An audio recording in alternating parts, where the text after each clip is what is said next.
Good evening. I wanted to come this evening for a few reasons. I guess first and foremost, when I looked on Amazon.com and Barnes & Noble, I noticed that people that are buying this book is buying The Lost Son, my book. So I thought that was cool. And so I want everybody to read this book. So, and then they should look at who buys what. The other reason I wanted to be here is really this gives me an opportunity to say thank you to someone that I truly admire.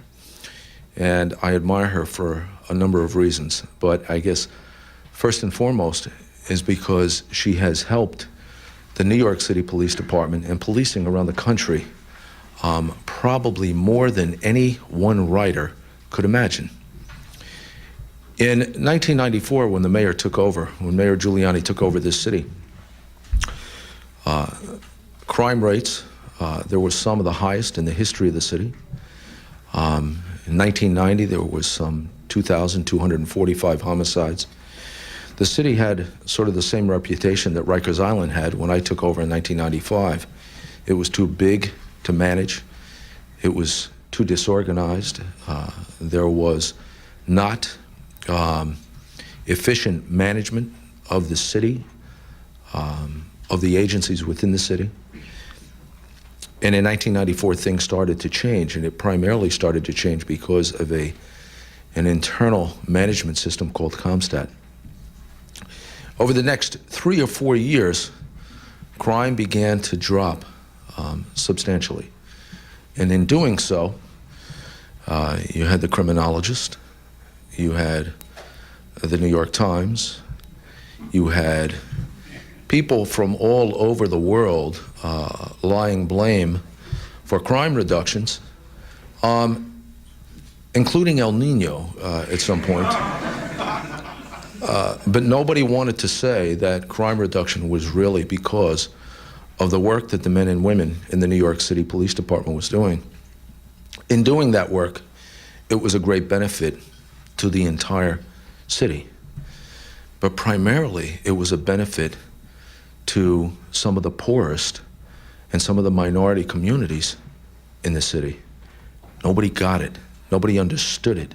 Nobody realized it. And it took Heather McDonald, her writing, the Manhattan Institute City Journal, it took their focus and their direction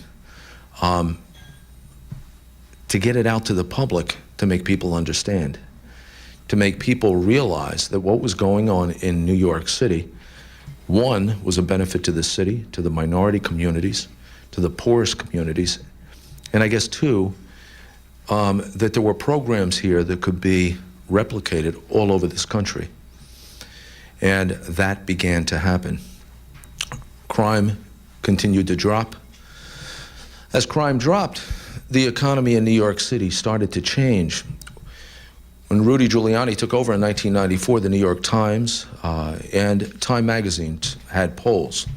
Those polls basically said that between 45 and 65% of the people in New York City didn't want to live here, work here, send the kids to school here.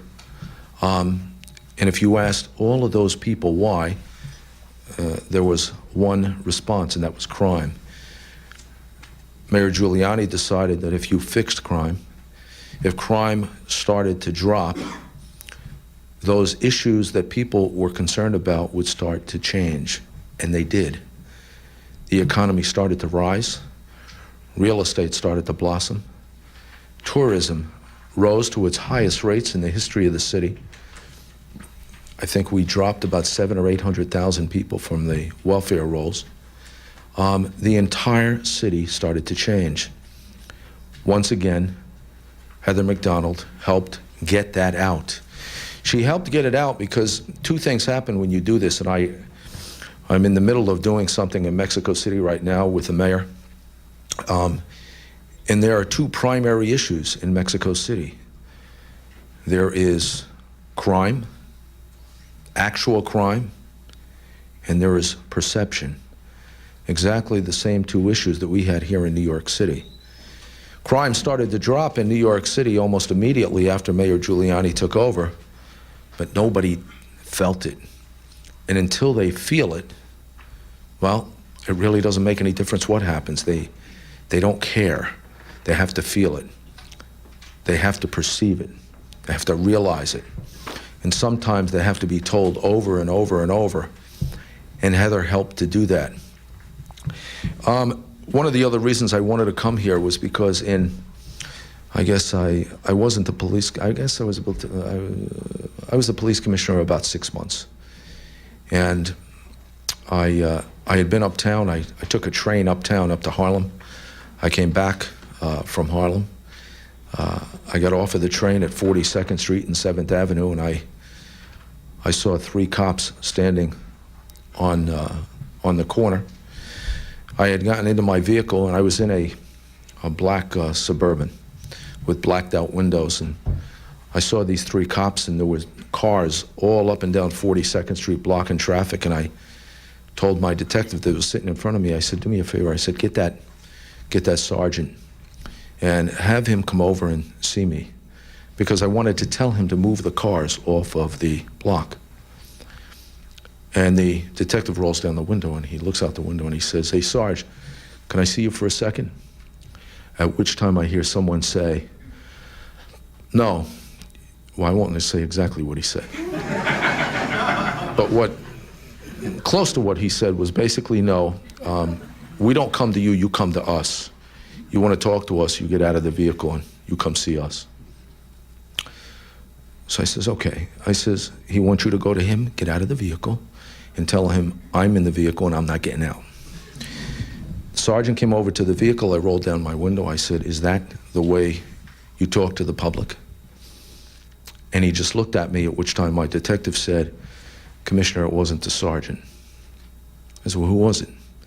He said, it was a police officer.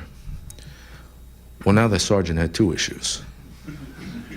One, that it was said, and 2, that it was a subordinate that said it. And that subordinate felt powerful enough, or maybe just not supervised enough, that he could talk to the public like that. Well, I dealt with the sergeant and the police officer. But I then, I think I spoke to Heather and I spoke to Myron and some others, and I wrote an article about racism and rudeness, and how they can be misconstrued, how they could affect negatively on the impact of the communities. Now, the detective that went to those 3 cops, he was Hispanic. The 3 police officers, the 2 cops and a sergeant, they were Hispanic. Didn't mean anything. It was just a conversation. Negative, but it was just a conversation. What if I was in Harlem? What if those 3 cops were white? What if the person stopping to ask them a question was black? What if they had the same response? Would it be just an arrogant cop? No. It would be understood or thought to be racism. Because we're black, they're white, that's the way they speak to us, they are racist. Are they racist? No. They were morons. They weren't racist. They're not supposed to talk to the public like that, period. They're not supposed to behave like that, period. It has nothing to do with race, but it could absolutely be perceived as racism in the wrong circumstance. Heather then comes along and goes in to the communities, goes into the police department, and in an extremely thorough way talks about the benefit of the police, how difficult their jobs really, how difficult they are, and then how they really impact on the communities. Some negative, some positive, but what those impacts are. And I think she does so truthfully. I think she was extremely dedicated in her writing. And I think she has been probably more of an asset to the police department in this city than she could ever imagine, because people look up to her. I have, I'm sure the present police commissioner does, the former police commissioners that I know have. We need to know every aspect of the way the police department runs and should run. We need advice and counseling from the communities and from people like Heather McDonald that can give us a truthful view on what the cops are doing, what they should be doing, and sometimes what they're not doing. And I think Heather does that. So I think if we wanted to know, are cops racist, I think we'd have to ask Heather McDonald.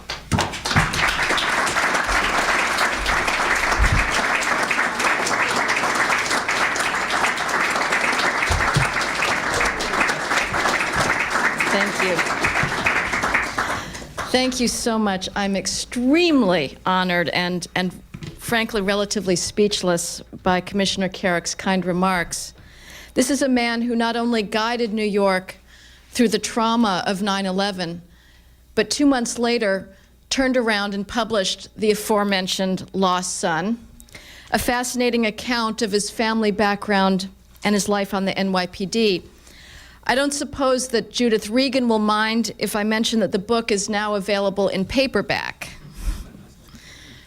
And thank you all for coming tonight. Strange to say, I know that for many of you, this will be at best merely the second most important speech you will hear this evening. But I have to admit that I too will be eager to hear President Bush. I want to hear what he has to say about Iraq, because I know that the fate of the nation and other nations hangs in the balance. But I'll also be pondering another very, very important question. What effect will a war on Iraq have on book sales? Does a book about policing stand a chance of getting noticed if there is major geopolitical turmoil? Maybe only the French will care. But actually, the subjects are not so far apart. The war on the police, as I call it, has had a crippling effect on law enforcement, and I will argue on the war on terror too, making it harder for us to be vigilant about protecting ourselves from catastrophic attack. Now, as Commissioner Carrick has so extraordinarily eloquently reminded us, New York in the 1990s underwent a wholly unforeseen renaissance. The major, overriding cause of that comeback was the conquest of crime. From 1993 to 2001, crime in the city fell an astounding 64%, and New York roared back to life. Nowhere was the crime drop more pronounced, as Commissioner Carrick observed, than in New York's poorest neighborhoods. In Harlem, murder and burglary dropped over 80% in 8 years. In the once drug-dominated Washington Heights, murder fell 93% between 1993 and 2001. As a result, the inner city witnessed sights unimaginable 10 years ago. 12-year-old boys trying to learn how to ride a bike for the first time in their lives, having never before been let outside. Middle-class homebuyers rushing to gobble up brownstones in Harlem. And Disney and other national retailers opening stores on 125th Street. Let's not forget what was not seen. Thousands of coffins carrying young men to their graves, as would have been the case had the city's homicides remained at their early 1990s level of over 2,000 a year. How was this crime rout accomplished? Policing got smart. For the first time in history, Commanders were held ruthlessly accountable for reducing crime in their precincts. Police deployment and strategies were based on the most up-to-the-minute crime statistics available. And most important, the philosophy of law enforcement underwent a sea change. Police would actually prevent crime, not just respond to it. But look what happened next. Instead of receiving accolades for their work, the police in New York, and indeed across the country, found themselves under siege. Here's why. Anti-cop groups like the ACLU would get their hands on some law enforcement statistics, like search or stop rates for different racial groups. These cop-bashing outfits would then compare the enforcement statistics to population data. If the numbers didn't match perfectly, a cry of police racism would ring out across the land, redoubled and redoubled by legions of reporters and politicians. Let's take a local example. In New York, blacks are 25% of the population, but 50% of all stops and frisks conducted by the NYPD. Case closed, say Al Sharpton and his cronies. The police are, quote, racially profiling, a term concocted by the anti-police industry that has nothing to do with how police actually work on the streets. Notice how the so-called racial profiling analysis works. You compare police data to population figures. Such an analysis would make sense if crime were evenly distributed across the population. But the facts are these. In New York, blacks are 13 times more likely to commit a violent assault than whites, according to victim identifications. They commit about 62% of violent attacks. So at 50% of all stops and frisks, they're actually being understopped. This disproportion, unfortunately, exists in every city and county across the country. In Arlington County, Virginia, for example, blacks are 10% of the population, but they commit 70% of all robberies, according to victim IDs. They're 7 times more likely to commit homicide nationally than whites and Hispanics combined. This disparity has multiply compounding consequences for the law enforcement data that the ACLU and other groups so obsessively scrutinize for racial disparities. It means, for example, that when the police are looking for violent crime suspects, they will overwhelmingly be stopping black and Hispanic men based, again, not on police racism, but victim identifications. Those stops will be recorded and later gleefully seized upon by the ACLU or the NAACP. But do they show racial profiling? Of course not. The police are going where the crime is. Disparate crime rates also mean that when police target resources to the highest crime neighborhoods in order to save lives, they will be going to largely minority neighborhoods. Once there, so-called racial profiling is irrelevant because most of the people living there are of the same race. But crime rates, while essential, are just the start of what you need to know if you really are going to analyze police data properly for alleged racism or so-called racial profiling. You also need details about police deployment, location of crime hotspots, the number of young people in different populations, and the demographics of roads and highways, which change hourly. There's a host of other factors which I'm not going to burden you with, but they're mind-bogglingly complex. None of them has been acknowledged by the so-called racial profiling crusaders, but the biggest taboo has unquestionably been the effect of civilian law-breaking on police statistics. For a criminologist or sociologist to even suggest studying it was to commit professional suicide. Last year, researchers in Maryland broke the taboo and produced a groundbreaking and highly sophisticated study of speeding behavior on the New Jersey Turnpike. It found that black drivers were twice as likely to speed as white drivers, a difference that only increased at speeds over 90 miles an hour. This, I think, goes a good way to explain the different stop rates that are persistently recorded by the New Jersey State Troopers. Well, what happened to this study?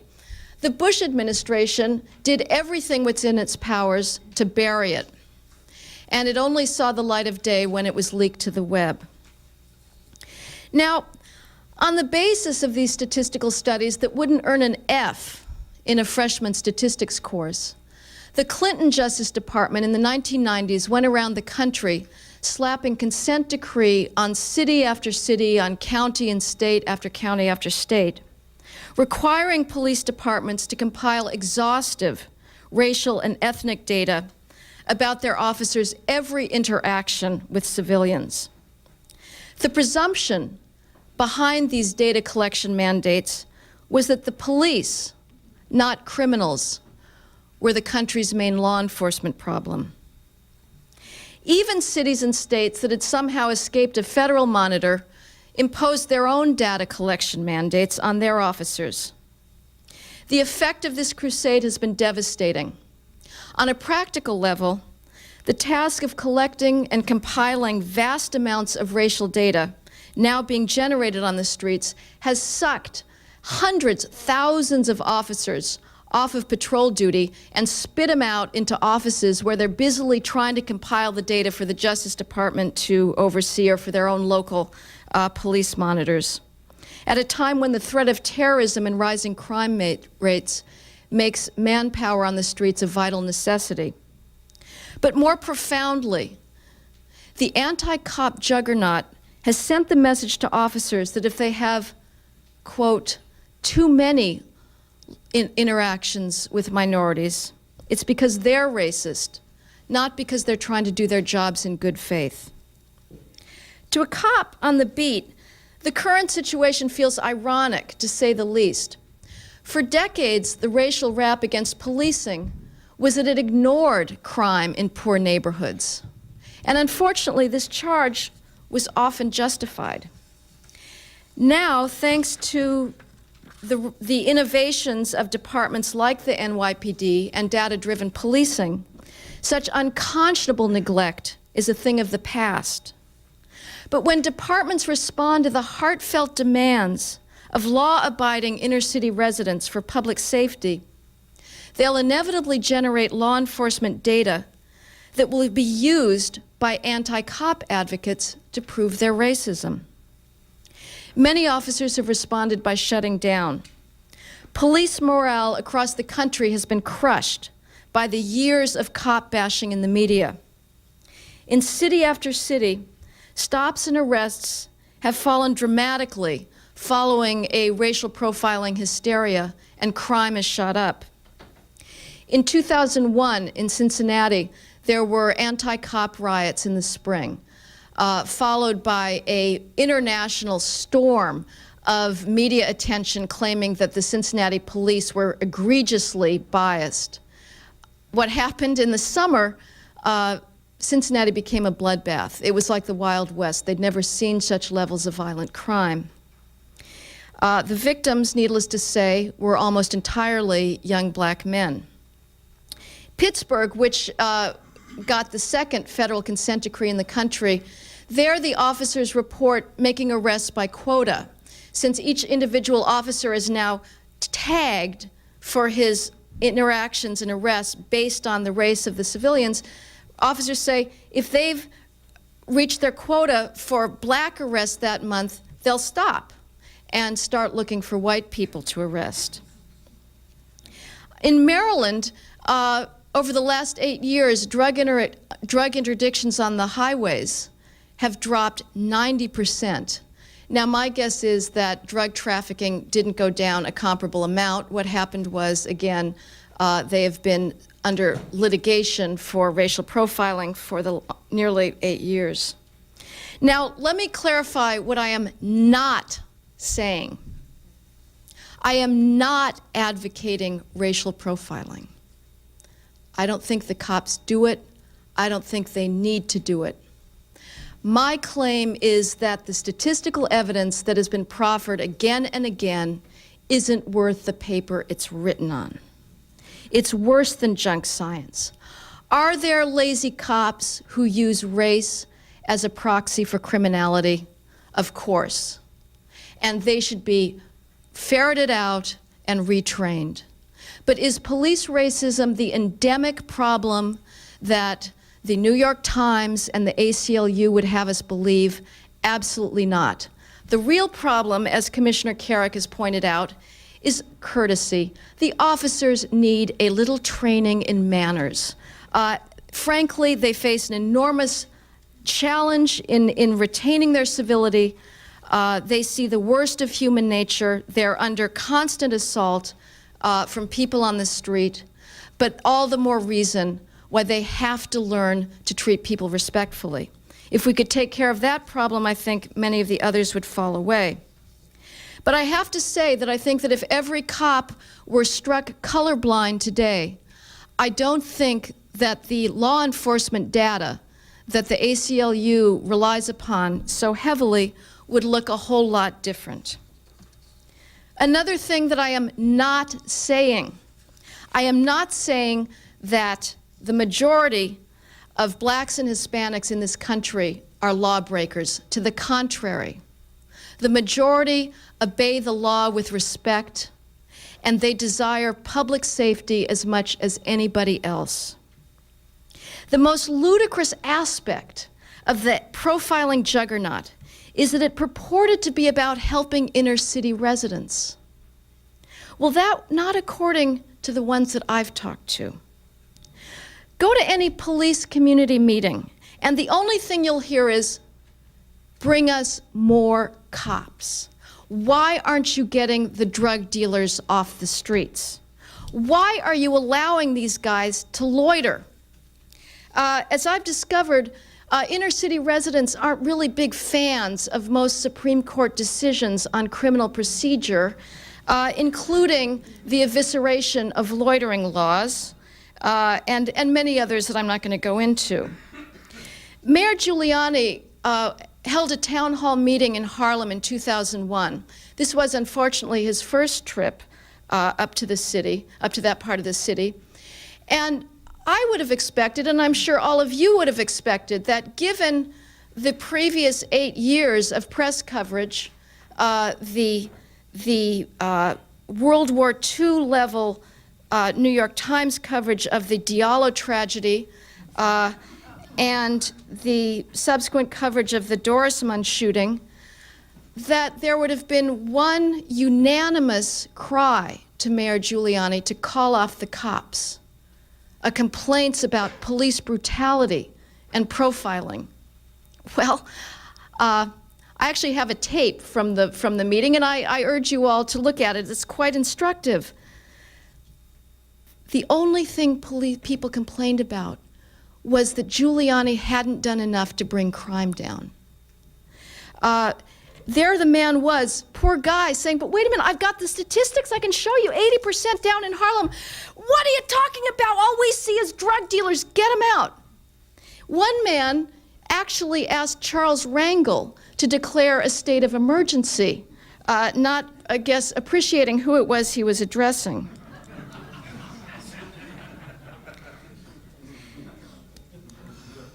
Support for the police in minority neighborhoods is wholly unreported by the mainstream media, but it's easy to find. In Cincinnati, I spoke to a middle-aged woman named Sheila Randall who'd wanted to attend a pro-cop demonstration, but she was terrified to go out of her house because of the young anti-cop rabble. What about the charge that the police haul over every black man they can find for a gratuitous stop and frisk? Well, earlier this month, I was in South Central LA in gang territory, and I spoke to a Charles Jenkins, a father of 4. He told me, I've never had any problems with the police, but I've never done anything to create problems. If you're not violating the law, you have nothing to worry about. Is this naive? Maybe. But I've heard this sentiment more times than I can count. Now, if you disable the police with false accusations of racism, you're going to consign vast numbers of hardworking inner-city residents to a life of fear. But the devastation wrought by the anti-cop forces is not confined to poor neighborhoods. I think it also hampered the war on terror. The fiction underlying the anti-profiling crusade domestically is that all groups commit crime at equal rates. Well, that fiction has been carried over to the anti-terrorism context, where it reads, all groups commit Islamic terrorism at equal rates. In 1996, a commission on airline security chaired by then Vice President Al Gore explicitly eschewed any consideration of a passenger's national origin, ethnicity, or even gender in assessing his terrorism risk under loud pressure from the anti-discrimination and Arab lobby. Needless to say, those are just the factors which are major predictors of anti-American Islamic terrorism. This emasculated passenger screening system was in place on 9/11. Had it reflected reality and not political correctness, I think there is a chance that at least some of the hijackers would have been flagged that day. Remember FBI agent Kenneth Williams? This was the good man in Arizona who in May of 2001 sent a memo up to his supervisor saying that he had several al-Qaeda operatives under surveillance who were in American aviation academies. And he suggested that the FBI check out other Arab men in flight schools. The memo was promptly shelved. Now, the situation with the FBI is very complicated, but I am convinced that one of the reasons was simply prophylactic political, shall we say, bottom covering. Imagine what would have happened if word had leaked out that the FBI was checking out Arab men from the Middle East enrolled in flight schools for possible terrorism connections. I think there probably would have been headlines in the New York Times, the Washington Post, the Boston Globe, the Los Angeles Times, excoriating the FBI for its racism. Now, the consequences of the absurd fiction that all groups commit Islamic terrorism at equal rates has affected individual law enforcement officers as well. In the weeks before 9/11, a Maryland state trooper stopped one of the 9/11 hijackers for a traffic violation. The driver was acting extremely nervously and suspiciously, and the troopers, his instincts were raised by this. But he didn't pursue it. Why? Because, as I mentioned, Maryland is one of the states that has been one of the battlegrounds for racial profiling, and he wasn't about to leave himself open to charges of racism. Well, we'd better start reassuring our officers that they will not be made scapegoats for crime or terrorism problems not of their own making if we expect to be safe in the future. The Bush administration, to its credit, has started taking tiny baby steps towards acknowledging that different parts of the world and different religious groups pose different levels of threat of Islamic terrorism. Each of these steps has been greeted by howls of outrage by the nation's political and media elites. I think if the country's opinion makers were to discard the fiction of equal rates of terrorism, the government's actions would be far more decisive and effective. Now, in conclusion, I want to draw two lessons from the tribulations of policing in the last decade. And of course, it's not just tribulations, as Commissioner Carrick reminded us. The victories have been enormous, but unfortunately they've been marred by the unjustified criticism. The first lesson I want to draw is that we let bad ideas fester at our own risk. As the racial profiling crusade heated up in the 1990s, no one dared oppose or question its premises, because supporting the crusade against racial profiling was an easy way to show one's racial good faith. President Bush engaged in these politics himself. But now, a construct that was bogus to begin with is intruding itself into a battle even more serious than the war on crime. The second lesson: we should stop conducting surrogate politics. The whole hysteria about racial profiling has been driven by one overriding imperative: to avoid talking about elevated rates of crime in inner-city communities. Instead of confronting that problem head-on, we've blamed the messenger, the police, for bringing news we'd rather cover up. But I can tell you, if 1/50th of the time spent over the last decade discussing police racism, 1/50th of the racial profiling conference time I've attended, more than I would like to say, of the white paper time, of the TV time, of the news reporting time, of the bloviating time, if 1/50th of that had been spent trying to figure out how to prevent young minority males from dropping out of school and taking up guns and drugs, we would not have been having the racial profiling debate to begin with. If Al Sharpton and Jesse Jackson for once had the courage to march on a jail cell that held a racist who'd been violating minority women, or a robber who stole the Social Security check of elderly Harlem residents, instead of marching against the police, we wouldn't be here today. Mixed response for me, but I'd rather not be here if we could solve the crime problem. So I want to end with a suggestion to my colleagues in the media world. You don't have to listen to Al Sharpton and Jesse Jackson.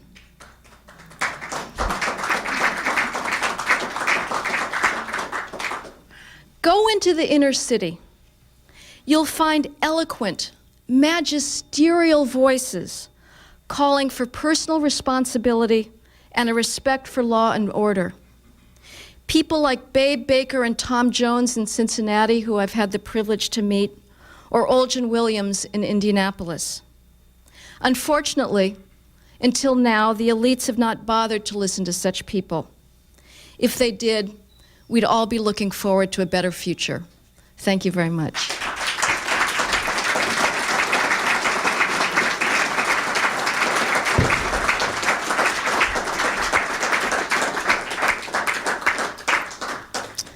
Now, I've been asked that you guys have to use your own mic, too, to get this all on tape. Michael, I was waiting for this. Here it comes, all right. I'm Michael Myers, Executive Director of the New York Civil Rights Coalition. And in terms of public disclosure, I am formerly Assistant National Director for the NAACP, as well as I am currently a member of the American Civil Liberties Union's National Board of Directors. I am also a past member of Mayor Giuliani's task force on police community relations. I was surprised that among the anti-cop bashing groups you did not mention was the Attorney General of New York State, because he also issued a devastating report speaking of the racial impact, or the racial disparate impact with respect to stop and frisk by police officers in New York. But that's not my question. I put to you that you don't have to be a racist in order to engage in misconduct as a police officer. And since most contacts are with young minority youths, it appears to have a racial disparate impact, and misconduct sometimes is based on racial stereotype. And as you know, a police officer must have a reasonable suspicion as a basis for stopping someone on the street that that person has or is about to commit a crime, a reasonable suspicion. Yet still, innocent minority youths, like white youths, hang out on street corners. Innocent minority youths, like white youths, go to malls, to hang out as well as to shop. Innocent minority youths, and particularly young black men, go into stores to shop. But so frequently, they're followed by the security guard because of racial stereotype. And so frequently, they're stopped by police officers. They can stand out in front of public schools and told to move on. But when you look at the white neighborhoods, the high-class, high-status, middle-income white areas, young white children do not complain about that kind of illegal move-on orders. And so I guess my question to you is, if there is a question to this, why are you so certain that this issue is a question of cops being racist? It was the Kerner Commission, for example, in the 1960s that discovered that minority youths in their social gatherings being harassed by cops. There have been report after report after report documenting misconduct by police officers vis-a-vis young minority youths who have not been involved in crime, who have not been either under suspicion or arrested for crime. Mm-hmm. So I think that, and particularly when you look at the difference between black police officers and white police officers who engage and use lethal force, the differences are tremendous in terms of statistics. Yeah, so I suggest to you that there is a bigger problem in terms of racial stereotype and disparity in terms of treatment of young minority people in American society, which has a legacy of discrimination and stereotype and racial prejudice. Well, that's a lot, Michael. New York Attorney General's report, I think it suffers from many of the same flaws that I mentioned as far as not capturing the extraordinary number of details that you need to take into your statistical model if you're going to start comparing police data. Black and white police officers, in fact, the greatest use of force by police officers is against members of their own race. And in most places, the police's black and white officers stop minorities at identical rates. Black officers face an added burden when they're on the streets. It's really very poignant because they are constantly accused of racial profiling. Being black doesn't insulate them from the same charges that white officers face. They're accused of selling out, of being an Uncle Tom, you know, cut me a break. And, you know, somebody will say, you only... A black officer in Brooklyn, I talked to several, they were extraordinary detectives. They'll pull somebody over who is violating law and said, you only stopped me because I'm black. Their response is, no, I stopped you because you ran a red light, or I stopped you because you stole the lady's purse. There's two sorts of evidence, Michael, for the charge of endemic police racism: the anecdotes and the statistics. You give me anecdotes of, or claims of large numbers of innocent black men that are being hauled over for no reason at all. I can go and give you anecdotes of young black men that I've talked to who say, I've never been stopped because I don't run with the wrong crowd, and I'm not on a drug corner at 2 a.m. So we can get into warring anecdotes. Has there been a problem of police racism in the past? Absolutely, especially in the South, but here. There was abuse of force, but I think that over the last several decades, policing has become professionalized. It has learned a far better code of conduct, and I don't think officers are engaged in the sorts of brutal behavior that was once common. The Abner Louima case was such a horrific event, in part, thank heavens, because it was so rare. But this, so you've got the anecdotes, and that's a hard thing to mediate. One falls back on the statistical studies, and again, there I say, to date, none have been done that are anything other than junk science. So again, you know, maybe from the person who stopped perspective, it looks like they're doing nothing wrong, but I would like to know, were they standing on a known drug corner? Was there a robbery pattern? Did they fit the description of a suspect? Were the police in the neighborhood for a intensive crime strategy that was targeting quality of life offenses in an effort to find somebody that has a far greater risk to the community. There's so many factors that I think it's hard to generalize. Again, I'm not going to deny that there are abuses of power, but my point again is this is all we've been discussing for the last decade. It's all we've been discussing. If we're going to discuss the police, let's also discuss how to bring crime down, because the two problems are inextricably linked. Yes. Would you comment on the jogger case, Heather? The report in today's paper, especially. I haven't read the police report. I've only glanced at it. I do know that the final court decision, I think, was railroaded through. The initial date that had been set for a court decision was in February. The defendant's attorneys asked that it be moved up till January, and then, without warning to the police, the judge made his decision in December before the police had an opportunity to present their side of the story. You know, I think we all should read the report, and again, I don't think it's appropriate to comment now on what I think happened until I've looked through it. Henry?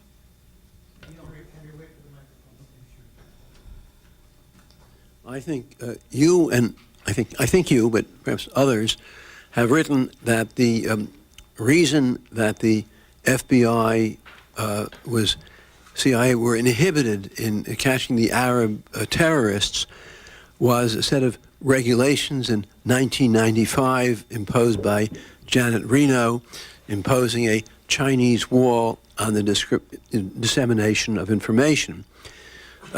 Could you tell us about that, and perhaps give us some insights of yours as to what motivated Janet Reno during her 8-year tenure as Attorney General of the United States? Man, first I have to be a police expert, next a Janet Reno expert. I'm just going to stick with the first question, Henry. In 1995, Attorney General Janet Reno imposed perhaps the most terrifying set of restrictions on intelligence gathering and utilization that you could possibly imagine. It was dubbed the Wall, and it meant that 2 FBI agents in New York City's downtown headquarters on the same Al-Qaeda squad couldn't talk to each other about an anti-terror case. If one of them were gathering wiretap information under a federal statute known as the Foreign Intelligence Surveillance Act, and the other one was pursuing a criminal case against a terrorist, this wall developed this completely artificial hothouse distinction between terror intelligence and terror law enforcement, a distinction that doesn't make sense. You know, when somebody takes an airplane and uses it to destroy buildings and lives, they've committed a crime as well as engage in an act of terrorism, and we need every single member of the America's law enforcement community, if they call themselves a prosecutor, if they call themselves a criminal agent, if they call themselves an intelligence analyst, everybody has to be sharing everything they know about Al-Qaeda. But because of the wall, you had such absurdities. Well, the Zacarias Moussaoui case, the alleged 20th hijacker, who was flagged by alert FBI agents in Minneapolis, and they sought to get a warrant to search his personal effects in the weeks before 9/11. Because of the effect of this wall, which imposed penalties on intelligence agents if they just talked to each other about a wiretap and tried to understand what a terror suspect was saying, the bureaucracy had become so gun-shy, so terrified of the consequences of violating the wall that the FBI bureaucracy said, sorry, we're not going to give you your warrant. They imposed much higher probable cause standards than the law even requires. In the days before 9/11, it finally came out that Khalid al-Mihdhar, who was a al-Qaeda operative, had gotten into the country and was loose. And the FBI got word of this and wanted to initiate a massive dragnet for him. Well, FBI headquarters told FBI agents in New York that they couldn't look for al-Mihdhar. Why? Because they were technically criminal terror agents, and al-Mihdhar hadn't yet been indicted for a crime. So they could only use technically intelligence agents. Well, a few days later, al-Mihdhar would commandeer American Airlines Flight 77 into the Pentagon. I think the wall was the final grotesque culmination of decades of attempts to handcuff the nation's anti-terror forces based on such ludicrous distinctions as this between the intelligence investigation and the law enforcement investigation of spies and terrorists. And it grows out of, I think you're right to bring up the analogy, a similar phobia about law enforcement that has spread into domestic policing. Fortunately, John Ashcroft did try to lift the wall. He was initially blocked in that by a federal judge that oversees these foreign intelligence wiretaps. But thank heavens for appellate courts. Occasionally they do get it right, and the wall has been lifted, making possible the type of coordination between law enforcement and intelligence that is essential if we are going to actually break the al-Qaeda cells that I think are probably still in the country.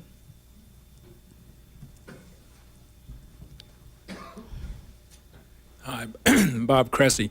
Heather, in your remarks, you rather, I think, pointedly stated that in anti-terrorism, especially with Islamic terrorism, that profiling is perfectly appropriate. And I think everyone has probably seen the email that has gone around ad nauseum about the 10 or 15 characteristics of who might be a Islamic terrorism, and it all comes into somebody under 40, male, and from an Arab country. Yet you also gave us some very telling statistics about minority crime and the incidence of this crime in the country, yet you seem to say, hey, we shouldn't be profiling, and it seems to me that if you are 70% sure that the criminal or perpetrator is a young minority person, who should the cops be looking for? In a shooting in a after-hours hip-hop black club at 4 a.m., who should the police be looking for? I am so glad you asked that question, because I didn't know whether to make the distinction during my regular talk or not, because it gets pretty complicated. But absolutely, I distinguish the two. I oppose one and I support the other for the following reason. Again, I don't think the police are racially profiling, but this is how it works according to the ACLU. In the domestic law enforcement context, what so-called racial profiling is all about is simply playing the odds. Everybody commits robberies. Everybody commits homicides. But what the ACLU claims the police are doing is saying, well, because the sad statistics show us blacks and Hispanics are more likely, in fact, often far more likely, to commit robberies or homicides than whites, we'll play the odds and focus our attention on blacks. I don't think that's fair, and again, I don't think it's necessary, because the police do have contextual cues. If they make a car stop on a highway, for instance, and they're deciding whether to ask for a consent search to look for drugs, They don't need race. What can they look for? Do the guys in the car even know each other's names? Do they even agree why they're on the road? You pull them apart, and one guy will say, "Oh yeah, we're going up to visit Jose's aunt in Bethesda," and somebody else said, "No, we're on our way to Boston." They didn't get their story straight. They're nervous. He looks at the amount of luggage. So I don't think you need race. Terrorism, Islamic terrorism profiling, as far as I'm concerned, is a completely different issue. It's not playing the odds. It's following a logical tautology to its inevitable conclusion. Osama bin Laden did not call on Catholics or Jews to kill every American wherever they find them. He called on Muslims. I don't even know what it means to look for Islamic terrorists in the non-Islamic community. But I'll tell you how deeply the fiction that all groups commit Islamic terrorism at equal rates has gone. I had the privilege of interviewing New York's new intelligence chief this summer, David Cohen, who's from the CIA. And I asked him if the political environment allows him to surveil some of the city's more radical mosques. And he told me, and let's just hope, he was choosing his words deceptively in speaking to the press. He said he has no way of distinguishing why he would go to a mosque and not a Catholic church. This is insanity, with all due respect to David Cohen, and I hope and I think, in light of the NYPD's appeal of a highly restrictive consent decree from the 1970s that limits their intelligence gathering, the Hanshu Agreement, I think maybe that they're acting differently than they're speaking. But again, I would like somebody to explain to me, and I've had this debate as well with members of the ACLU, what is possibly to be gained by spreading our always finite, always inadequate law enforcement resources equally across all religious groups or all national origin groups. Again, let's face it, our policies in the Middle East are highly controversial, and we are at risk from people that violently disagree.